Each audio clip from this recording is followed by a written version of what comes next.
Olá, tudo bem? Eu sou a Mônica Leite, sou psicóloga e atuo na saúde mental há mais de 15 anos. E eu vim aqui hoje compartilhar com vocês alguns conhecimentos sobre o Janeiro Branco. Eu tenho aqui algumas anotações que eu fiz, eu esbocei, tentando selecionar, pensar aí algumas questões que eu acredito que são bastante importantes e que vai ajudar você a refletir sobre saúde mental como uma necessidade nossa.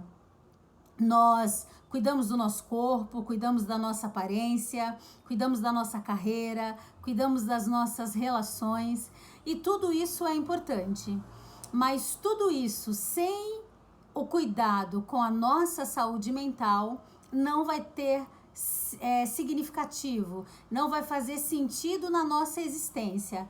Cuidar de tantas áreas da nossa vida, mas deixar de lado a saúde mental. O Janeiro Branco é uma campanha nacional que teve a sua expressão a partir de 2014, porque tem esse objetivo de sensibilizar a população em geral sobre a importância da saúde mental. Saúde mental no trabalho, na vida acadêmica, saúde mental nos relacionamentos, saúde mental em qualquer área da nossa vida. Se você quiser se aprofundar um pouco mais sobre a campanha do Janeiro Branco, entra no site Janeiro Branco e você vai ver ali diversas estratégias, ideias, ações, propostas que foram colocadas em prática desde quando essa ação nacional começou a vigorar. E fez muito sentido, a ponto de que nós temos algumas cidades, alguns estados que transformou o Janeiro Branco numa lei, num decreto, dada a importância que essa campanha trouxe para todos nós como sociedade. E agora na pandemia, por conta de todas as alterações emocionais esperadas em momentos de crise como esse, a campanha do Janeiro Branco pede para que nós falemos sobre saúde mental, desenvolvemos ações sobre saúde mental ao longo do ano, porque a pandemia, e é esperado em situações de crise, desastres, onde há uma grande mobilização social, que a sociedade impactada por todas as exigências que a pandemia trouxe, questões financeiras, novas adaptações no trabalho, relacionamentos dentro de casa, relacionamento dos pais com os filhos, a casa que virou escritório, a extensão da escola. Então a pandemia ela trouxe diversas imposições para nós. Nós tivemos que mudar a nossa vida como um todo por conta da pandemia. E toda essa mudança abrupta e inesperada, ela traz um grande impacto para nossa mente. Porque nós precisamos de um tempo para nos adaptar, nós precisamos de um tempo para processar as mudanças que vão acontecendo na nossa vida. Mas com a pandemia, essas mudanças e essas exigências, elas vieram todas juntas de uma vez só e com uma grande força no nosso emocional também. Então é esperado que nesse período de pandemia, de Covid longa, de pós-Covid, todos nós ainda estejamos mais fragilizados, uns mais, outros menos, porque cada pessoa tem o seu tempo de adaptação diante de todas essas questões. Então, o Janeiro Branco, aproveitando essa questão da seriedade da pandemia e dos impactos que ela trouxe para a nossa vida, pede que a gente estenda para o ano, nas nossas casas, nas empresas, nas escolas, ações sobre saúde mental. Saúde mental é tão importante quanto a saúde do corpo, quanto o bem-estar da aparência, quanto o investimento numa carreira, quanto o investimento nos relacionamentos. Sem saúde mental, todas essas áreas da nossa vida ficariam muito abaladas. No geral, a gente pode pensar assim: saúde mental ele tem relação com a forma com a forma como a gente reage frente às exigências e desafios da vida. E a harmonia entre as nossas emoções, pensamentos e decisões, ou atitudes, ou comportamentos. Na saúde mental, a gente não classifica emoções só desagradáveis, ou só boas, ou emoções positivas ou negativas. Nós dizemos que todas as emoções são importantes para a nossa sobrevivência. Alegria, medo, raiva, tristeza, todas essas emoções são importantes. Então nós valorizamos todas elas, porque todas essas emoções, elas têm uma função, elas estão expressando uma necessidade, elas estão comunicando para as pessoas que convivem conosco alguma necessidade nossa, ou comunicando para a gente mesmo alguma necessidade da qual a gente não está atenta.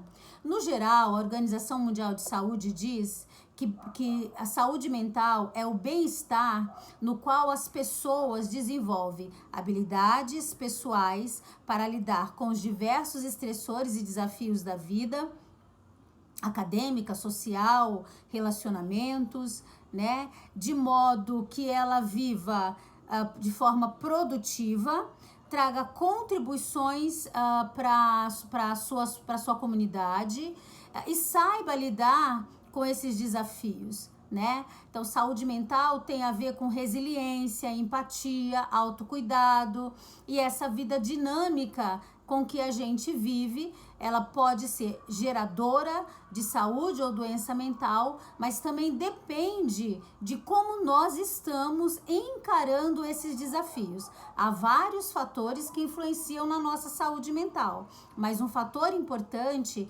é a nossa personalidade, o nosso temperamento, a forma como nós fomos desenvolvidos enquanto crianças e como aprendemos nas nossas primeiras relações a lidar com os desafios da vida. Eu também quero comentar sobre algumas questões mentais importantes, das quais nós precisamos ficar atentos, principalmente nesse momento que estamos vivendo de pandemia e de Covid. A depressão, segundo a Organização Mundial de Saúde, ela atinge pelo menos 5% da população mundial. Até 2030, há uma projeção de que será um dos transtornos mentais mais importantes, que gera mais prejuízo para a pessoa, para a empresa e para a sociedade, prejuízos emocionais, relacionais e financeiros. Então, nós precisamos estar atentos às questões que levam à depressão. Então, basicamente, quando nós observamos alguém com depressão, o que nós avaliamos? O ânimo, a capacidade de sentir prazer mesmo diante de momentos difíceis da vida, a capacidade de produzir e as suas crenças, né, seus pensamentos sobre ela, sobre a vida. Então, se tiver muita desesperança, muita sensação de inutilidade, uma visão muito sombria sobre o futuro, precisa ser investigado para ver se essa pessoa não está com depressão. Ocorre também a alteração do apetite e do sono, sempre para mais ou para menos. E a depressão, ela precisa ser tratada, precisa ser cuidada, e nós precisamos diminuir o nosso preconceito em relação a qualquer transtorno mental, porque qualquer pessoa pode, em algum momento da vida, ter um sofrimento mental ou emocional importante que ela vai precisar da ajuda de um profissional. Uma outra questão mental importante é o estresse. O estresse, ele é uma reação nossa em relação aos desafios da vida. Se a forma como eu reajo a esse estresse é uma forma onde eu fico muito doente, é porque esse estresse está muito exigente e muito superior à minha capacidade de lidar com ele e de enfrentar. os estresses, os estressores da vida, eles são esperados, assim como a ansiedade. E nós precisamos ter um pouquinho de ansiedade, um pouquinho de estresse, porque esses estados emocionais, eles geram energia para que a gente dê conta das atividades e corra atrás das nossas realizações. Mas se as pressões, os níveis de estresse estão muito altas, as exigências relacionadas ao estresse estão muito altas, além da minha capacidade de lidar com essas exigências, então o nosso corpo, ele começa a adoecer. A gente pode ter problemas dermatológicos, ginecológicos, gastrointestinais, problemas de humor, irritabilidade. Então, o estresse, ele é um outro fenômeno psíquico que está sendo olhado por nós da saúde mental como um fenômeno que precisa ser avaliado e investigado. A gente sempre lembra que nós temos o estresse positivo, né? Como eu falei, a gente precisa de um pouco de energia para poder lidar com a vida, mas o estresse negativo é quando a gente tem alteração do sono, do apetite, do humor e da nossa capacidade de produzir. Uma outra questão também é a ansiedade, que eu comentei com vocês há pouquinho, que a ansiedade também, né, ela é uma geradora de energia para que a gente possa produzir, mas em excesso, essa ansiedade vai gerar problemas. Segundo a Organização Mundial de Saúde, 15% da nossa população brasileira sofre de algum transtorno de ansiedade, que precisa ser investigado e avaliado para a gente entender se é uma ansiedade transitória ou se é uma ansiedade crônica. Geralmente na ansiedade a gente observa, né, essa sensação emocional de angústia, uma sensação desagradável de um medo, uma apreensão negativa em relação ao futuro, uma tensão, um desconforto físico, cansaço, insônia, a pessoa pode começar a comer demais, algumas perdem o apetite e diante dos desafios da vida, numa situação de ansiedade mais patológica, as pessoas elas tendem a fugir da situação ou evitar a situação. Então ela começa a deixar de ser produtiva, de resolver problema, de enfrentar as situações a partir da sua capacidade. Ela começa a se ver como uma pessoa muito incapaz de lidar com os desafios da vida e ver aquilo que gera ansiedade sempre como algo grande e até mesmo incontrolável. Esgotamento profissional também é um outro tema que nós pedimos para que as pessoas fiquem atentas. É quando as pessoas focam demais no trabalho, elas não têm pausa para o café, para o almoço, elas não descansam no fim de semana, elas vivem 100% do dia conectadas só com o trabalho. Lidando com as exigências do trabalho de uma forma muito negativa.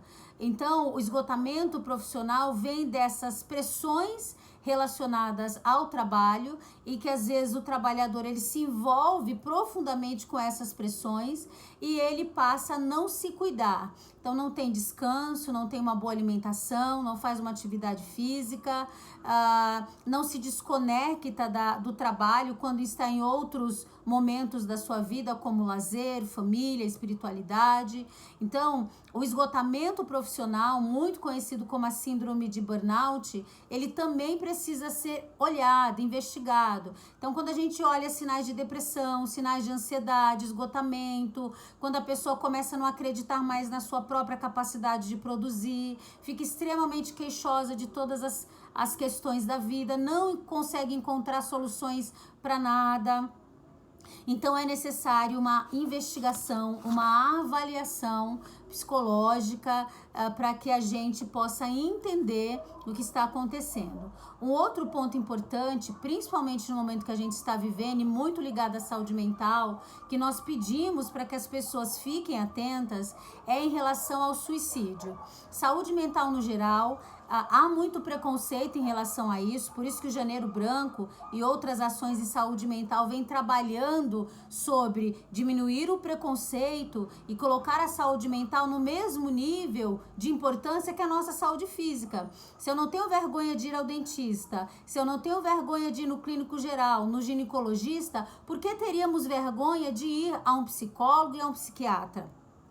Então, a gente vem lutando para modificar a nossa relação em relação à saúde mental e ver a saúde mental como algo da vida, natural da vida. E quando falamos sobre isso, nós entramos no outro ponto, que é o suicídio, né? Ideias suicidas ou pensamentos suicidas ou o suicídio em si.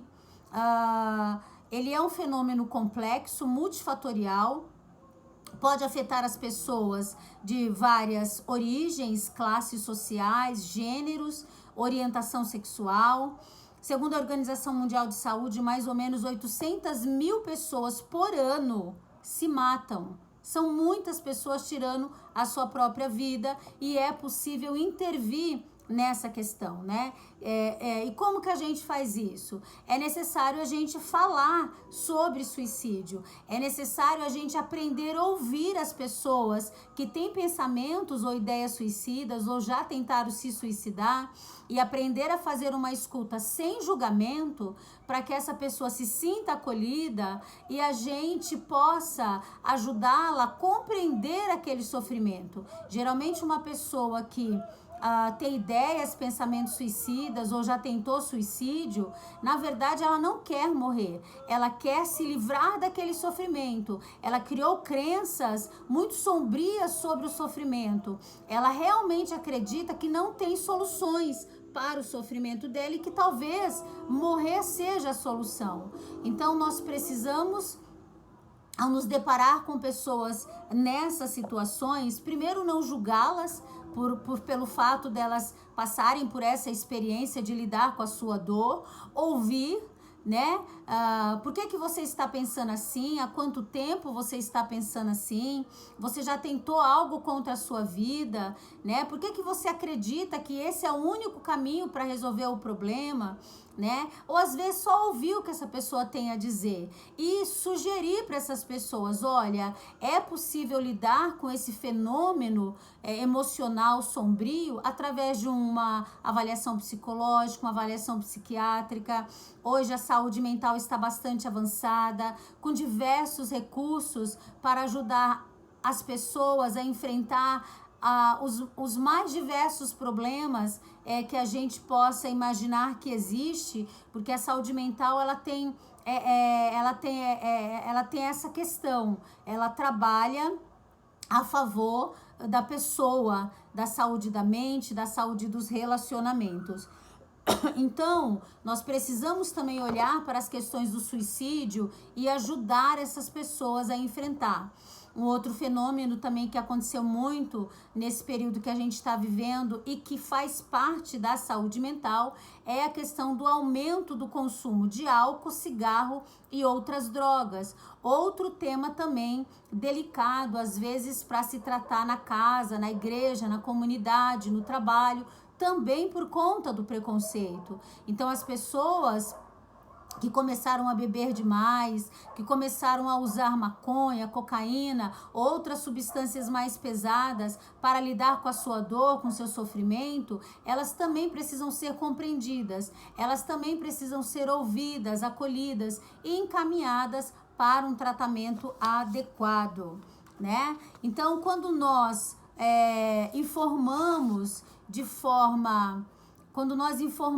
forma adequada sobre saúde mental e deixamos claro que é um fenômeno comum à nossa vida, né? E que nossa mente, nossas relações também precisam ser cuidadas, assim como o nosso corpo, e que nós não podemos ser preconceituosos com nenhum tipo de problema de saúde mental quando não julgamos, quando acolhemos e entendemos esse sofrimento como parte da vida. Nós ajudamos as pessoas e nos ajudamos também a buscar ajuda, a entender que um psicólogo, um psiquiatra é um bom profissional para ajudar nessas questões. Eu vou encerrar só com alguns mitos que precisam ser desconstruídos, né? Então, por exemplo, mito: quem vai ao psicólogo e ao psiquiatra são somente pessoas que têm casos gravíssimos, né? Uma pessoa louca, desvairada. Não. Qualquer pessoa pode ir ao psicólogo e ao psiquiatra, né? O psicólogo e o psiquiatra, eles são os profissionais que trabalham na área da saúde mental. Então, são as melhores pessoas para ajudar a população quando os seus problemas são mentais, emocionais, de relacionamento, né? O que a gente também precisa entender é que sofrer e adoecer é normal, faz parte da vida, né? É esperado que a gente sofra, que a gente adoeça, né? E respeitar o nosso sofrimento, o sofrimento da outra pessoa é um sinal importante para nós. Uma outra questão aqui também relevante é que algumas pessoas dizem assim: o doente mental é uma pessoa perigosa e não confiável. Isso também é um mito, né? A maioria das pessoas com transtornos mentais não são perigosas, não são violentas, né? E atitudes agressivas que qualquer um de nós possa ter pode ser a expressão de uma necessidade. Então, às vezes, alguém não sabe expressar uma necessidade e ela se expressa de uma forma agressiva. Então, às vezes, a agressividade pode estar relacionada a alguma expressão de alguma necessidade de cuidado, de respeito, de atenção, dificuldade de lidar com a vida. Então, a maioria das pessoas que têm problemas mentais e emocionais não são perigosas, não são violentas. A maioria das pessoas que têm problemas mentais, emocionais e sofrimentos psicológicos, fazendo um tratamento psicológico e psiquiátrico, essas pessoas elas vão melhorar e vão desenvolver a sua vida normalmente. Bem, eu espero que eu tenha ajudado você a pensar um pouco sobre saúde mental, a importância dela, como é importante cuidar do nosso corpo, da nossa aparência, do nosso trabalho, dos nossos estudos. Eu espero que tenha sido bastante útil para você. Eu agradeço aí a oportunidade desse diálogo aí com vocês e se eu puder ajudar em mais alguma questão, eu vou deixar aí os meus contatos e aí é só vocês fazerem contato comigo. Um abraço, tchau, tchau.